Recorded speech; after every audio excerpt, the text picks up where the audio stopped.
बुलेटिनची सुरुवात करूयात एका मोठ्या आणि महत्त्वाच्या बातमीनं। पंतप्रधान नरेंद्र मोदी यांनी पंतप्रधान पदाची रविवारी शपथ घेतली। त्यांच्यासह 72 जणांनी मंत्रिपदाची शपथ घेतली। यानंतर सोमवारी खातेवाटप करण्यात आले। दरम्यान नरेंद्र मोदी यांनी महत्त्वाच्या खात्यांमध्ये बदल न करता ती खाती पूर्वीच्याच मंत्र्यांना देऊ केलेली आहेत। यानंतर पंतप्रधान म्हणून नरेंद्र मोदी पुन्हा एकदा कामाला लागले असून नवनिर्वाचित मंत्र्यांनी पदभार स्वीकारल्याचं पाहायला मिळतंय।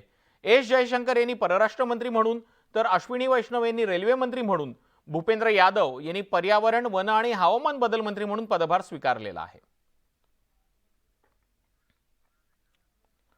आपण पाहतो आहोत की मोदी 3 मंत्रिमंडळातल्या अनेक मंत्र्यांनी पदभार स्वीकारलेला आहे, ज्यामध्ये एस जयशंकर, अश्विनी वैष्णव, मनोहरलाल खट्टर, भूपेंद्र यादव, जितेंद्र सिंग, संजय सेठ, अर्जुन राम मेघवाल, चिराग पासवान, जयंत चौधरी, कीर्तिवर्धन सिंह, सुरेश गोपी, गिरिराज सिंग, किरेन रिजिजू आणि एल मुरुगन यांनी आपल्या खात्यांचा पदभार स्वीकारल्याचं पाहायला मिळतंय।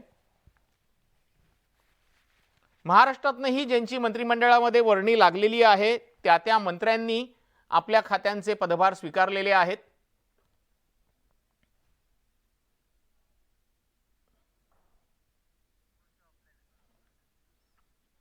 तर आपण पाहतो आहोत की पंतप्रधान नरेंद्र मोदींच्या नव्या मंत्रिमंडळातल्या मंत्र्यांनी पदभार स्वीकारलेले आहेत। अश्विनी वैष्णव यांच्याकडे पुन्हा रेल्वे मंत्रालय देण्यात आलेलं आहे। अश्विनी वैष्णव यांच्या काळात रेल्वेनं काट टाकलेली होती। अनेक नव्या गाड्या संकल्पना त्यांनी राबवलेली होती आणि काही गाड्या प्रत्यक्षात देखील आलेल्या होत्या। एस जयशंकर यांच्याकडे परराष्ट्र मंत्रालय पुन्हा कायम ठेवण्यात आलेलं आहे।